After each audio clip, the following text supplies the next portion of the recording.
In June 1942, an atoll in the middle of the Pacific Ocean became the stage for one of the most brutal and significant battles of the entire Second World War. At Midway, the American and Japanese fronts clashed, staining the oceanic waters with blood and molten metal. After 3 days, nearly 3,500 people had perished in one of the most astonishing humiliations suffered by the Japanese Empire. In this installment of military history, we invite you to enter that hell wearing the uniform of the Japanese Navy, to understand how that battle unfolded from their perspective. Sunken aircraft carriers, downed ships, and thousands of lives extinguished. How was it possible? Today, we will find out.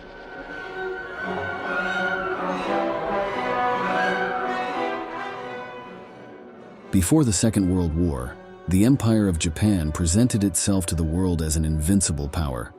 Japanese troops had defeated on several occasions the countries that would form the Allied bloc, thus demonstrating their tactical and material superiority.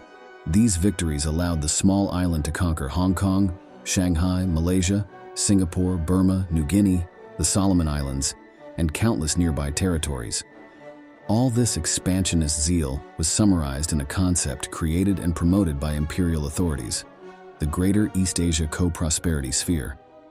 Essentially, it represented the dream of creating a bloc similar to the Soviet Union, but with Asian nations that would be led by Japan to finally liberate themselves from European influence. From the Japanese island, they felt that their military superiority also translated into racial superiority.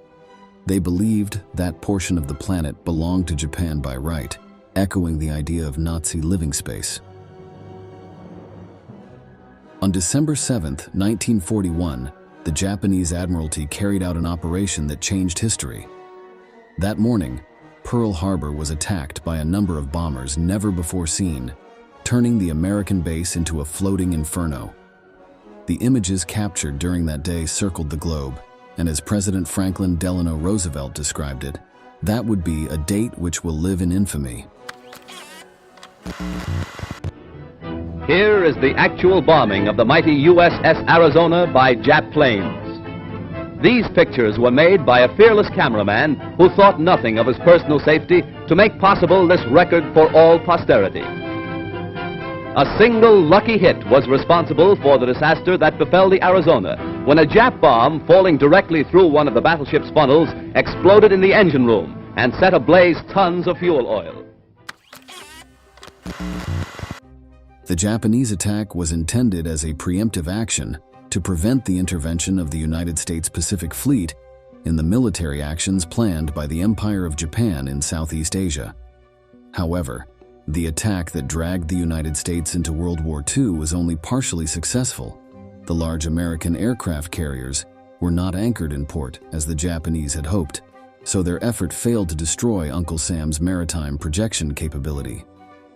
From one of those legendary aircraft carriers, the USS Hornet, 16 B-25 Mitchell bombers took off on April 18, 1942, and bombed the city of Tokyo, causing panic among the population.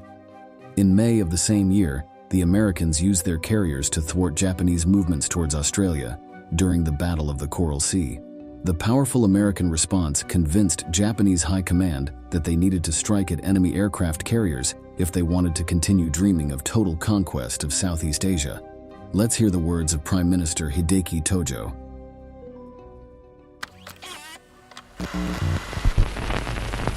帝国の流体、東亜の荒廃、まさにこの一戦にある。一億国民が一切を挙げて国に報い、国に準ずるの時は今であります。発行を家となす公募のもとに、この人中報告の大精神ある限り、英米といえども何ら恐るるに足らないのであります。According to information provided by Japanese intelligence, the American aircraft carriers were sailing in waters near Midway Islands, an atoll located in the North Pacific, near the northwestern end of the Hawaiian archipelago. The name Midway refers to its geographical position. being halfway between America and Asia. With this in mind, Admiral Isoroku Yamamoto proposed a risky theory. He believed that remaining on the defensive against a power with the industrial might and human resources of the United States would be suicidal. Therefore, he devised an offensive plan to be executed at this strategically valuable atoll. The concept was to cause such an impact that it would force the enemy to negotiate for peace, allowing Japan to retain the conquered lands. In mid-April 1942, the Japanese decided that their best option was to lure the American aircraft carriers to sink them all, and then take Midway with the aim of expanding their defensive perimeter in the Pacific. This operation was seen as preparation for invading Fiji and Samoa, as well as potentially advancing towards Hawaii. The occupation of the atoll, similar to the attack on Pearl Harbor, was not part of a campaign to conquer America, but rather aimed at eliminating the strategic power of the Americans in the Pacific Ocean. This would allow the Japanese a clear path to establish a significant sphere of political and economic influence in the region. Like all Japanese plans during World War II, Admiral Isoroku Yamamoto's plan was complex and based on certain assumptions. Firstly, from the Japanese perspective, the only available aircraft carriers to defend Midway were the USS Enterprise and the USS Hornet. The USS Lexington had been sunk, and they believed the USS Yorktown had suffered serious structural damage in the Battle of the Coral Sea. However, after quick repairs at Pearl Harbor, the Yorktown was back in action, unbeknownst to the Japanese. Even more significant was what the Japanese assumed about American morale. Japanese high command was convinced that their rival was demoralized and unmotivated due to their frequent defeats in the preceding 6 months. Yamamoto felt that frustration could be crucial in luring the Americans into a trap, driven by a desire for revenge at any cost, thus definitively compromising their naval and air power in the Pacific Ocean. To achieve this, Yamamoto planned to disperse his forces so they could not be discovered before the battle, and then converge on the enemy with surprise and concentrated force once the confrontation began. As we mentioned earlier, it was a complex plan, but if successful, it would be a death sentence for the United States. The reality was that the Japanese were very confident, perhaps overly so to the point of overlooking some fundamental issues. For instance, capturing Midway required an unprecedented amphibious assault operation. Up to that point, the Japanese Navy had only conducted such attacks in undefended or lightly defended areas. The atoll was a small territory, so it was certain that there would be American presence across the entirety of Midway, further complicating the landing. And that wasn't the only obstacle. There were also natural challenges standing between Japan and its imperial dreams. The atoll is surrounded by vast coral reefs, which are a deadly trap for any unprepared amphibious vessel. Even at high tide, the water depth was barely enough for Asian boats to cross the reef without suffering structural damage. This meant that the invasion would largely have to be conducted by air, placing excessive importance on the Imperial aircraft carriers. The success or utter failure of the mission depended entirely on the performance of these ships, which proved to be a fatal decision. Let's return to the final days of April 1942, when the Japanese Admiralty was preparing its strategy. The problem with the Japanese was that they had scattered their fleet over a very wide area. It was organised into component parts, none of which could support each other. So, in effect, as a total number, the Japanese outnumbered the Americans, but when it came to a face-to-face battle, they didn't. In order to deceive the enemy, Yamamoto dispersed his ships so that all remained hidden before the battle. His group of battleships and supporting cruisers followed Vice Admiral Chuichi Nagumo's aircraft carriers several hundred kilometers away. Their mission was to approach and destroy any elements that could defend Midway after being weakened by attacks from the aircraft carriers. What the Admiral did not know was that this tactic would prevent him from properly defending his positions, ultimately giving the advantage to the enemy. Even worse, Something he could not have known was that American spies had managed to decipher the Japanese naval code and were able to translate several of their secret messages. But remember, today we will focus on the Japanese perspective of this legendary battle. On June 3, 1942, the Japanese attacked the Aleutian Islands as a diversionary maneuver, and the next day the Battle of Midway began. The Japanese fleet then headed towards Midway, consisting of 4 aircraft carriers, 9 battleships, 8 destroyers, 4 cruisers, and 433 combat aircraft. The Americans had 3 aircraft carriers, 8 cruisers, 15 destroyers, and 360 combat aircraft. These numbers serve to illustrate the magnitude of this confrontation in the far reaches of the Pacific. This is how Imperial pilot Harada Kaname remembered his experience before taking off. ところがね、もう飛行機に乗ってみたらもうそこで海がすぐ近くで、果たしてこれは罹患できるかなというふうに思ったんですけども、もうそんなこと言ってる場合じゃないもんで、整備員にもしっかり捕まえてもらっていて、オーバーブーストまでやって、それで、走らせたらすぐもう脚を引っ込めの、操作をやりました。どうやら船から離れてザーッと進んでいって、これは落ちるかなと思ったら、それでもそこでフレークがついてどうやら上がりましたね。The next day, in the early morning of June 4th, Japanese Vice Admiral Chuichi Nagumo launched a wave of 108 aircraft against Midway. At the same time, he deployed reconnaissance aircraft to locate the enemy fleet.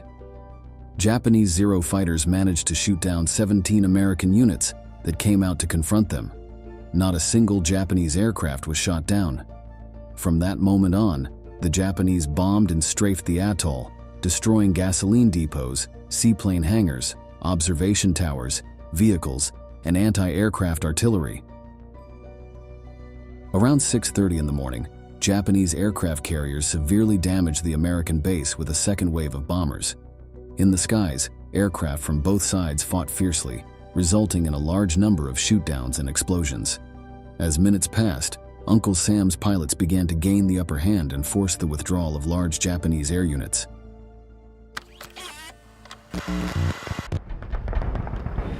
Japanese planes were shot down by the score. One flew slap into this.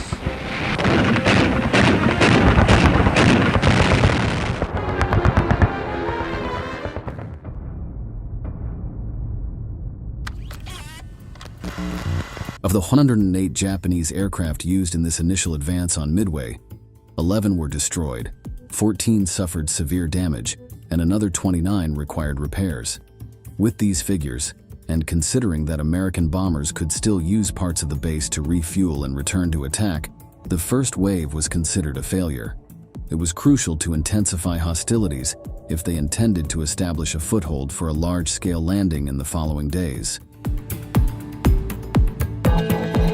The Japanese officer in charge of the operation, Joichi Tomonaga, communicated to Admiral Nagumo that it was necessary to launch a second raid to complete the destruction of the base. In the first attack on Midway, he had opted to equip reserve aircraft with torpedoes, fearing they might encounter American ships. Therefore, conducting a second offensive was essential, as the atoll's airstrip had not been destroyed due to the lack of ground bombs. All aircraft in the second wave, including reserve planes, were ordered to be armed with bombs to destroy the island's facilities, an order that proved fatal. The major problem was that replacing torpedoes would take a long time, at least half an hour per aircraft. In the midst of this process, a lagging Japanese cruiser delivered Nagumo the worst possible news. 10 enemy ships were heading towards Midway. Consumed by panic, Nagumo ordered all aircraft to be brought back up to the deck and the bombs to be exchanged for torpedoes, further wasting time in a battle where the clock was the main antagonist. It was then that some American ships detected the Japanese aircraft carriers at their most vulnerable moment, when the deck was filled with planes loaded with torpedoes. If these were destroyed, the resulting explosions could be devastating and potentially sink them to the bottom of the Pacific. And so it happened. The explosion of Japanese aircraft armed with torpedoes also ignited the fuel depots, causing the 3 hit aircraft carriers to sink. It was a devastating blow for the Japanese. Once again, let's hear the words of Harada Kanami.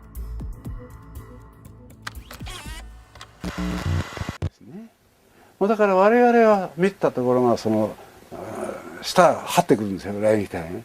これを盛んに攻撃やってたんですよね。そしたら上そのドントリスが来てるわけです。それを知らないんですよね。だから向こうの魚雷は一発も当たってないはずです。ところがその時に上にドントリスが来てて、このドントリスにうまく命中させられてしまって、ああいう大悲劇を受けたわけですよね。Imagine you are a Japanese sailor who has been educated for years in the Japanese doctrine of military and racial superiority. Before departing for Midway, your superiors described to you a master plan designed to send the enemy's main ships to the bottom of the ocean, one of the great Western powers. Everything is on your side: geography, surprise, and the number of ships. The problem is that when the moment of combat arrives, in the blink of an eye, hundreds of your comrades are killed. Thousands more are stranded. Your nation's maritime strength burns in flames on the waves of the Pacific. It is truly difficult to comprehend the shock felt by the Japanese troops in the face of such a crushing and unexpected defeat. Admiral Nagumo had to make difficult decisions during the days of the Battle of Midway. According to Japanese naval doctrine, large-scale and organized aerial attacks were favored over deploying small numbers of aircraft to defend or attack specific points. The idea was to overwhelm the enemy with the quantity and intensity of the attack. However, to achieve this, accurate information about the enemy's positions and movements was crucial. Otherwise, you would be sending a powerful fleet to its demise. Lacking such information, Nagumo chose the doctrinal approach and held back a reserve of aircraft on the carriers until he could organize a large-scale launch. Many argue that if he had deployed the available force, they could have potentially sunk some of Washington's carriers. Of course, these are just speculations. History has already been written, and this particular one had a clear victor. The Hiryu, the only intact Japanese aircraft carrier, launched its planes against the USS Yorktown, causing serious damage. However, shortly after, the Hiryu was attacked by bombers from the Enterprise, leaving it severely damaged and sinking the next day. Upon being informed of the loss of all 4 carriers, Admiral Yamamoto gave the order to withdraw. On June 6th, during that retreat, American aircraft bombed the cruiser Mikuma, which sank with 650 sailors on board. The campaign that had presumed Japan's victory ended in one of its worst humiliations.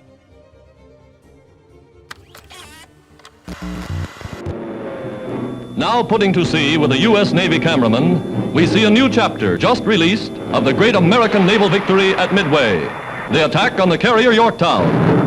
Filmed under fire, the battle that cost the Japs 10 warships, 4 carriers, and nearly 300 planes. Damaged by direct hits, the gallant Yorktown steams on. Her flight deck ablaze, the crew calmly fights the flames as gunners keep up their withering barrage of anti-aircraft fire. The Japanese lost 4 aircraft carriers, a cruiser, 250 aircraft, and 3,057 men, including sailors and pilots. These pilots were the most skilled and experienced in the Japanese Air Force. There was no doubt. The United States not only won, but also demonstrated that it was stronger than ever and willing to fight to the end to avenge what happened at Pearl Harbor.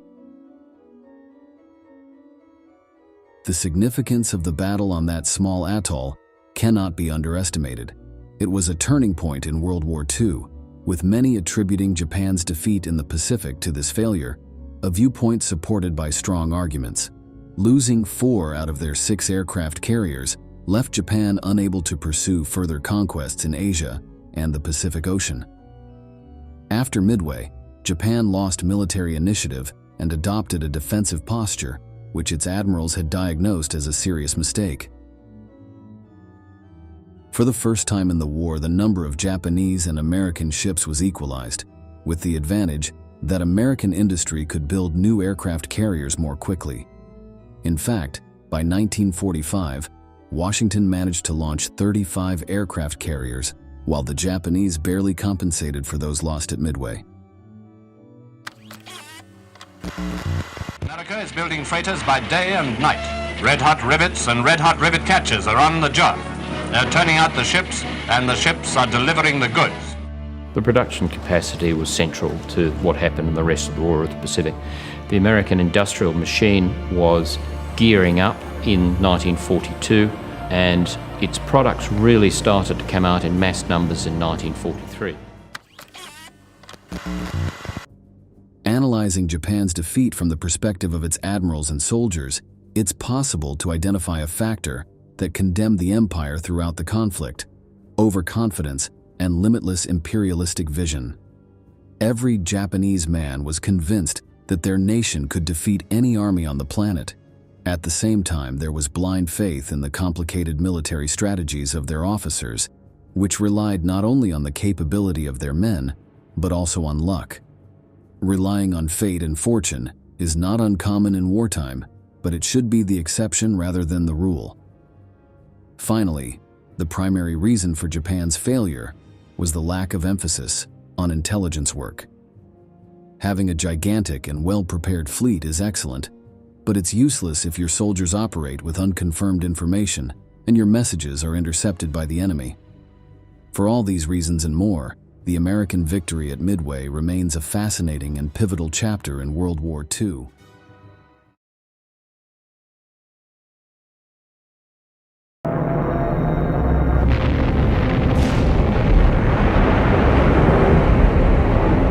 On December 7, 1941, Japan launched a massive surprise air attack on the American base at Pearl Harbor. Within 2 hours, dozens of American ships were ablaze, along with hundreds of their planes. Thus, the Empire of the Rising Sun began its ambitious and bloody campaign of conquest across the Pacific.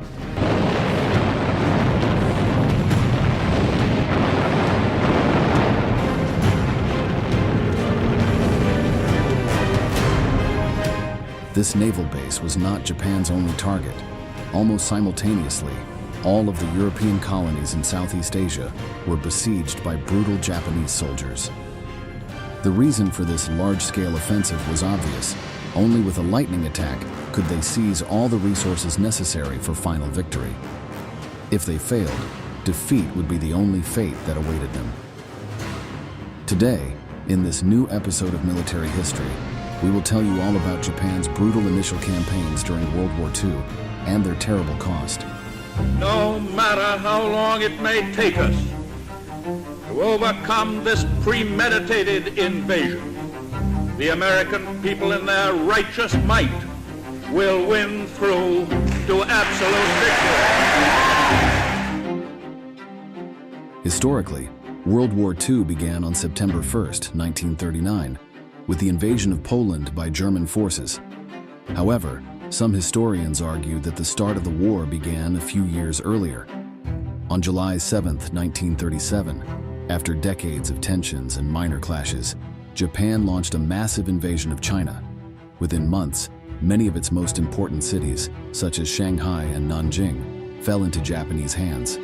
Imperial soldiers, who regarded their enemies as subhumans, quickly committed terrible atrocities against civilians and captured prisoners of war. Although the conflict did not spread until 1939, all the major powers were watching these battles. Germany was allied with the Japanese Empire, while England and the United States had joint interests with China. Uncle Sam's nation feared that the Japanese would use their conquests as a springboard to expand into European colonies in Southeast Asia. It was not long before his suspicions were confirmed. By the end of 1940, the war had finally spread to Europe, with many of its great powers involved, although the Nazis had a clear advantage. France had fallen surprisingly quickly, and the British had been driven from the mainland to their island. The United States, for its part, had not yet decided to support its allies, reluctant to join a new armed conflict.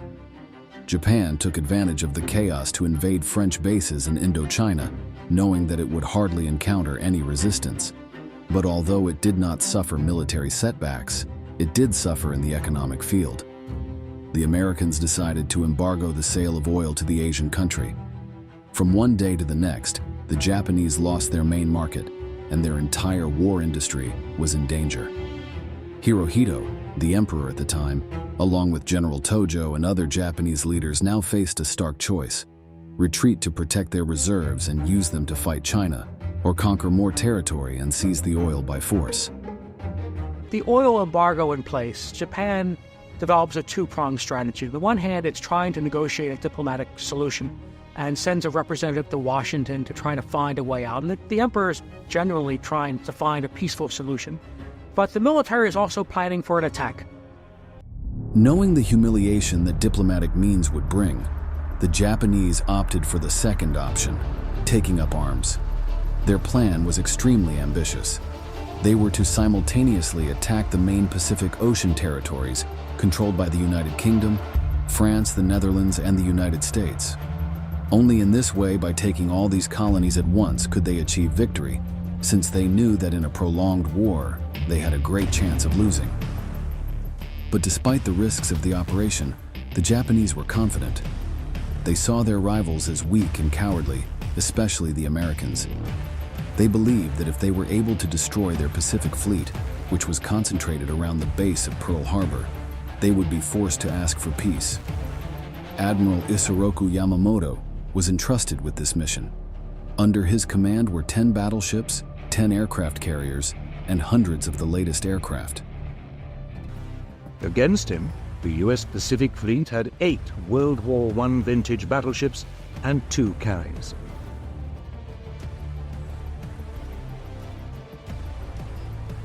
Yamamoto planned the attack with great care. He would hit the US fleet in Pearl Harbor on a Sunday, since, according to intelligence reports, it usually spent the weekends in port. This meant that the ships would be in port, where they would be easy prey for bombing. December 7th, 1941, was chosen as the fateful date for the offensive. To make the attack even more surprising, a Japanese delegation traveled to Washington a few days earlier to negotiate a possible Japanese withdrawal from Chinese territory. The Americans had no idea that one of the key moments of the entire Second World War would soon arrive. At 6 a.m. on December 7th, the first wave of aircraft took off from the aircraft carriers located just a few leagues from the base. Most of the soldiers and sailors stationed at Pearl Harbor were just beginning to wake up when the sirens began to sound. Just as Yamamoto had planned, they were taken completely by surprise.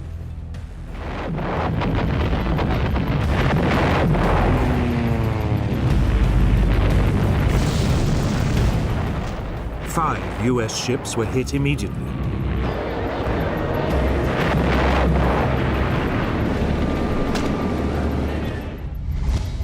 "21 ships were sunk, most of them unable to respond, and air bases were destroyed by bombs from Japanese planes. Within hours, the American naval port lay in ruins as fire devoured everything in its path. Before the defenders could mount a counteroffensive, the attackers retreated back into the open ocean, leaving behind only chaos and destruction.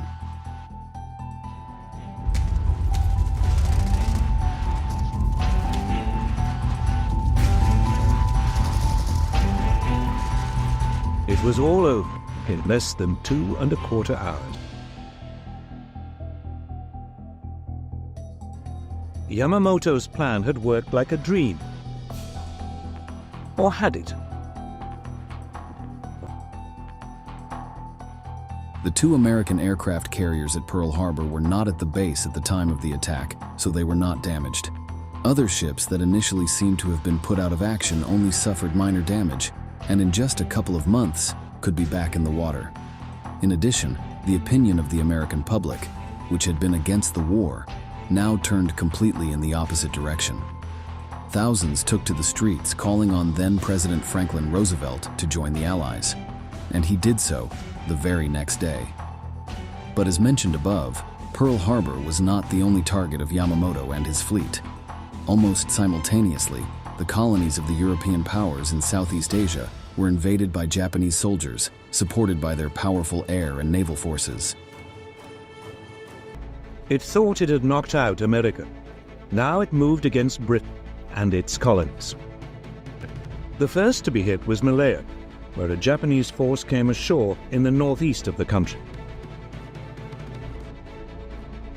Malaya and Burma tried to resist the advance of the attackers, but they were quickly overwhelmed by the enemy. The Japanese's main mission was to conquer Singapore at the southern tip of Malaysia. This place served as one of the main British bases in the region, and whoever controlled it would have a great advantage over their opponents. The Europeans had turned Singapore into a fortress that they believed was impenetrable, but they made a grave mistake. They expected an attack by sea. The Japanese, however, had other plans. Even though approximately 30,000 Imperial soldiers were rapidly descending through the dense Malayan jungle, the British were calm. They saw the Japanese as disorganized and almost barbaric fighters. They maintained that the only reason for their victory at Pearl Harbor had been due to the element of surprise. But now that they knew they were coming, they would not stand a chance. Nevertheless, the enemy continued to advance. When they were close enough to the city, they began a brutal aerial bombardment of Singapore that destroyed much of its infrastructure. 2 British ships were moved towards the island to confront the attackers, but in less than 2 hours both had been destroyed, with thousands of sailors perishing in the waters of the Pacific. This defeat was the worst maritime disaster for the United Kingdom in the entire Second World War, but it would not be the last humiliation suffered on this battlefront. By January 11, 1942, almost all of Malaysia had been conquered. The British defenders, approximately 100,000 men, were at the base in Singapore awaiting the enemy attack. As mentioned before, the defenses of the fort had been designed for a naval invasion. The huge 15-inch guns, for example, were aimed directly at the sea. So when the final Japanese offensive was carried out on land, they were of no use in stopping them. The Japanese launched an assault in early February. It was supported by more airstrikes.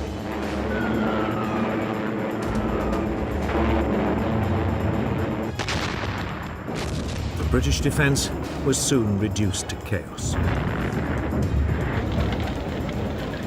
Civilian casualties began to escalate.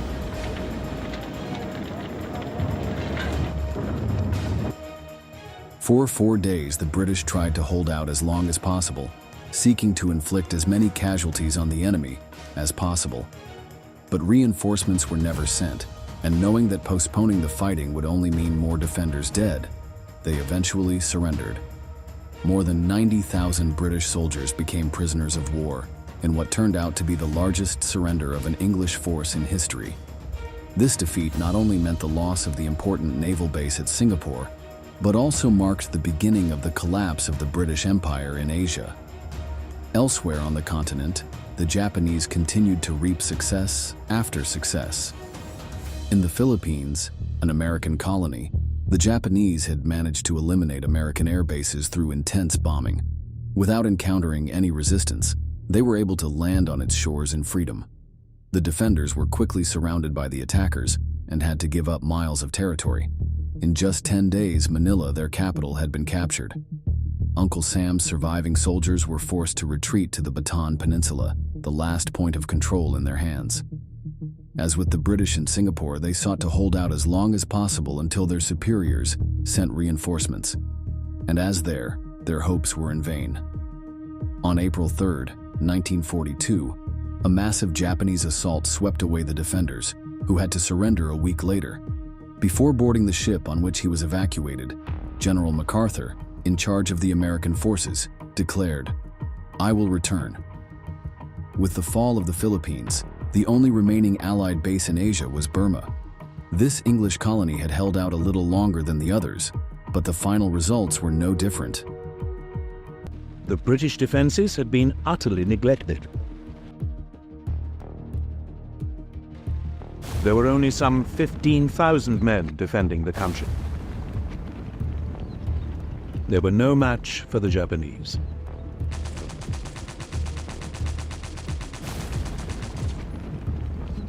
The Allied troops mounted a brief but doomed resistance. Like the rest of the bases on this continent, the equipment of the garrison was simply inferior to that of the Japanese. The 15,000 British in charge of resisting could do little to contain the Japanese offensive. In May 1942, the last remaining defenders in the country were finally driven out by the attackers. In just 6 months, the Japanese Empire had taken over almost the entire Pacific Ocean. The bases of the European and North American powers were in their hands, and everything seemed to indicate that this would continue. Yamamoto's plan for a lightning attack had worked perfectly, or at least that's what they thought. The reality was that, despite their numerous victories, they had not been able to achieve one of their main objectives. As previously stated, the American aircraft carriers had not been affected by the attack on Pearl Harbor, so the fleet had not been destroyed as the Japanese had wished. Furthermore, Uncle Sam's high industrial capacity meant that within a few months, he was already in a position to return the blows he had received. Knowing that victory was not yet assured with the territories won, the Japanese leaders decided to expand their conquests. Papua New Guinea and the Solomon Islands would serve as bases from which they could threaten Australia, one of their greatest rivals in the area. So that was where they sought to attack on May 3, 1942.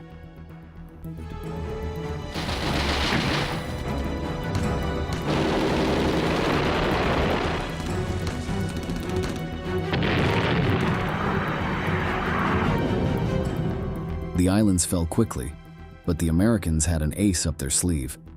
They had been able to decipher Japanese communications, and so they knew when and where the offensive would be to take the rest of the objectives. When the Japanese fleet entered the Coral Sea, in preparation for the invasion of Papua New Guinea, the American ships were waiting for it. The naval battles lasted 2 days before the Japanese withdrew. In practical terms, the battle was a draw, since both sides lost an aircraft carrier. But it was actually a major tactical victory for the Allies, as Australia was now out of imminent danger. The Japanese, however, did not sit idly by. Their next target was the Midway Islands near Hawaii. From there, they would be able to launch another devastating attack on Pearl Harbor that would this time put the fleet out of action once and for all.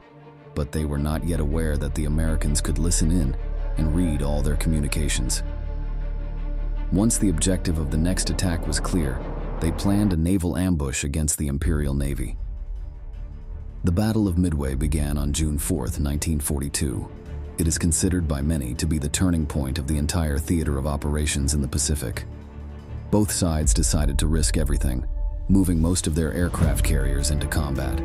Hundreds of ships and planes faced each other for 3 days in the blue waters around the islands. For a moment, it seemed that the Japanese, led by Admiral Nagumo, had gained the upper hand, as the antiquated American planes were unable to damage their ships. But while the Japanese fought off the fighters, American bombers, which had remained out of radar range, swooped down from high altitudes. US dive bombers, approaching unseen at high altitude, hurtled down on these ships. The Japanese were caught completely by surprise. Nagumo had gambled once too often and was now at the mercy of American air power. Within 5 minutes, the US dive bombers had reduced 3 of Japan's largest aircraft carriers to flaming wrecks. All would later sink. The destruction was total. All 4 Imperial aircraft carriers were reduced to ashes by bombs, and the loss of more than 300 aircraft and approximately 2,000 men was added. The United States, for its part, lost only 1 of these ships. After Midway, Japan was deprived of its naval power. For the duration of the war, it was never again able to threaten the Allies. It was now completely on the defensive, while the Americans prepared their massive counterattack. Late in the afternoon that day, the Hiryu was also hit and turned into a blazing pile. In a matter of hours, Japan's mastery of the sea had been destroyed. The attack on Midway Island had achieved nothing. But the Japanese were still far from being defeated. In land battles, they had not yet known defeat. Seeing their plans for maritime conquest faded, they decided to strengthen their position on the mainland. That was why they once again focused on the region of Papua New Guinea, in addition to strengthening their bases in the Solomon Islands. As mentioned, from there they could threaten the cities of Australia by air. But unlike previous campaigns, they would now face serious difficulties. The defenders had learned to fight in the dense jungles of the Pacific, and Japanese supplies remained scarce. In addition, Allied naval superiority meant that reinforcements brought by sea frequently ended in disaster, with most of the soldiers drowned or captured. One of the most important Solomon Islands for the Japanese was Guadalcanal. There, the Imperials had built an airfield from which they could attack the maritime convoys that supplied the Americans. Knowing that the Americans were preparing to invade, the Imperials strengthened their defenses. This next battle would determine their final victory or defeat. The Allies landed on the island on August 7, 1942. At first, they met no resistance. The Japanese let them settle in peace for the first day, but if the Americans thought that meant they were ready to surrender, they were very much mistaken. During the night, a naval force destroyed the American ships on the coast. The few ships that remained had to flee.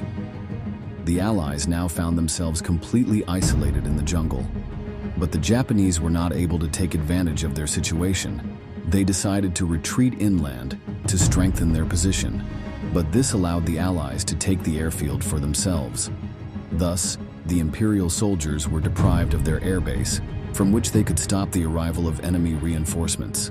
The Japanese situation had become desperate. It took the Allies another 2 months before the Japanese were finally overwhelmed.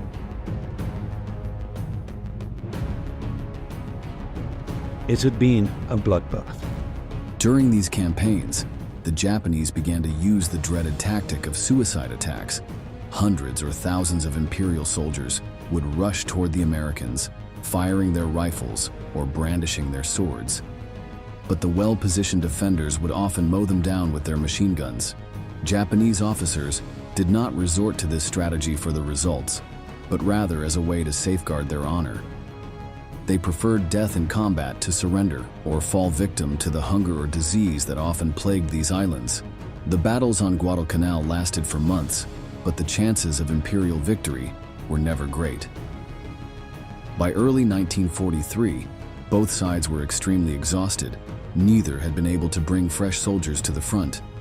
But in late January of that year, American ships were able to bring in reinforcements that replaced the exhausted combatants. With this new push, the Allies began another offensive. The Japanese, almost out of ammunition, medicine, and food, were unable to cope. Of the approximately 35,000 Japanese soldiers on the island in mid-1942, it is believed that only 1,000 survived. By early February 1943, the Americans had finally won control of Guadalcanal. They had now beaten the Japanese at sea and on land. They had even denied them access to the air. The Oriental Blitzkrieg had failed. There were still dozens of islands in Japanese hands, as well as much of Southeast Asia, but it was only a matter of time before their fall. The objective of the Blitzkrieg to seize the precious resources necessary for the operation of their war machine had failed, and with it, the chances of victory. In Guadalcanal, almost 3 years before Japan's final surrender, their fate had been sealed. We've reached the end of the video, and we want to ask you, what do you think the Japanese should have done differently during their Pacific campaign? Leave us your answer in the comments box below, and don't forget to subscribe to our channel to learn about many more military events that left their mark on history.